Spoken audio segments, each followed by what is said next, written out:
আসসালামু আলাইকুম বন্ধুরা, আমরা আবার চলে আসলাম কুষ্টিয়া জেলার খুকসা থানার জয়ন্তী হাজরা ইউনিয়ন উথলি গ্রামে। এখানে খাকি দেওয়ান নামে একজন আউলিয়া ছিল। খাকি দেওয়ান আর চিকনা দেওয়ান নামে একজন আউলিয়া ছিল। তো সেই খাকি দেওয়ান আর চিকন দেওয়ানের এটা হলো মাঝার। সেই মাঝারে আমরা আজকে আসলাম। মাঝার এখানে আমরা দেখেছি যে এর আগে একবার দেখেছিলাম যে অনেক গাছ ছিল, একটা বট গাছ ছিল অনেক বড়। সেই বট গাছটা এখন আর নেই, বট গাছটা কেটে ফেলা হয়েছে। এখন শুধু ইট পাথরের চারিদিকে ঘেরা নতুন করে ডালানগুলো তুলে ধরা হয়েছে। বিভিন্ন দেশ থেকে মানুষজন আসে তো এটা দেখার জন্য। তো আমরা ওইখানে আসলাম আজকে খাকি দেওয়ান এবং চিকন দেওয়ানের মাজারটা দেখার জন্য। আপনাদেরকে একটু ঘুরে ঘুরে দেখাবো। খাকি দেওয়ান আর চিকন দেওয়ান এখানে শুয়ে আছেন আল্লাহর সেই অলি আউলিয়া। আসলে এর এক সময় এদেশে আসছিল ইসলাম প্রচারের জন্য। তারা অনেক দূর দূরান্ত থেকে ইসলাম প্রচার আসছে, অনেক কষ্ট করেছে। দেখেন দুজন পাশাপাশি এখানে শুয়ে আছে, খাকি দেওয়ান আর চিকন দেওয়ান। চারিদিকে বাসা বাড়ি। এখন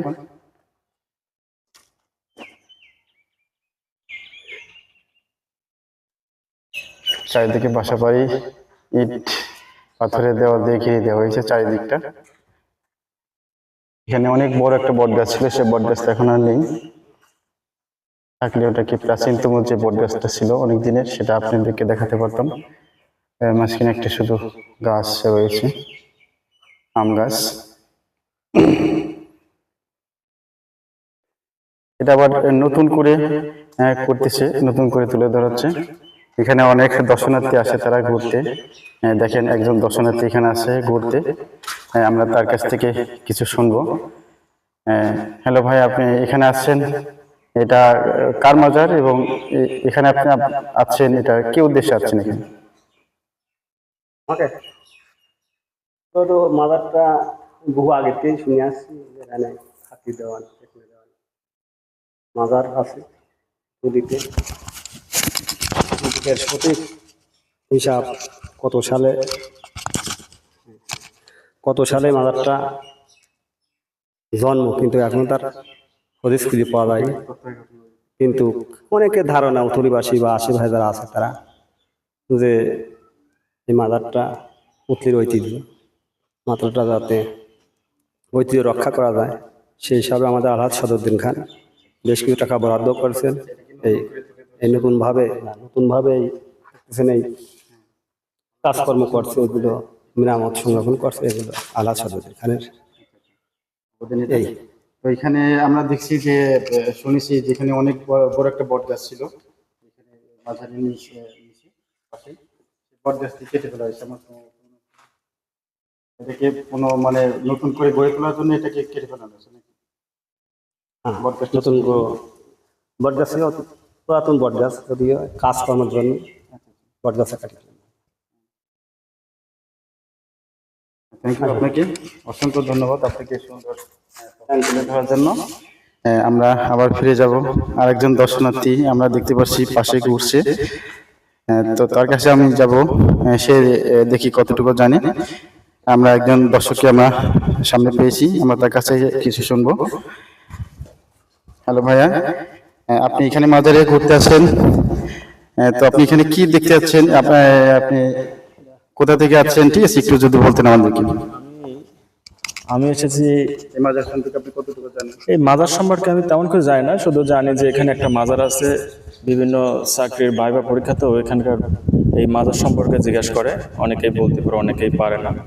এই জন্য আমি এসেছি কুষ্টিয়া খুকসা থানা মহিষবাতান গ্রাম আমার বাড়ি।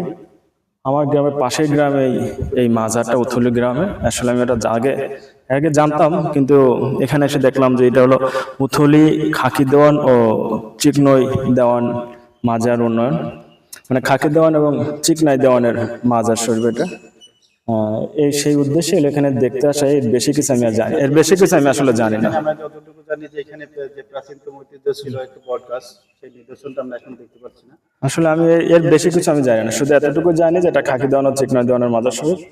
আর এটাতে কেউ যদি আসতে চায় এখানে, তাহলে সহজে চলে আসতে পারবে খোকসা থেকে ভবানীগঞ্জ বাজার, ভবানীগঞ্জ বাজার থেকে উথলি গ্রামের কথা বলে উথলি এসে যে কারোর কাছে জিজ্ঞাসা করলেই মাজার শরীফটা দেখা দিতে, আমি এতটুকু জানি। ধন্যবাদ। ধন্যবাদ আপনাকে, অসংখ্য ধন্যবাদ আপনার সুন্দর সুন্দর পরামর্শ দেওয়ার জন্য। বন্ধুরা, এখন আমরা যতটুকু দেখাতে পারলাম আসলে দেখালাম যে প্রাচীনতম ঐতিহ্য আসলে আমরা দেখেছিলাম বা শুনেছি আমরা, তো সেগুলো আসলে এখন আর নেই, সেগুলো বিলীনের পথে চলে গেছে আস্তে আস্তে। এখন নতুন করে আবার গঠন করা হচ্ছে। তো আমরা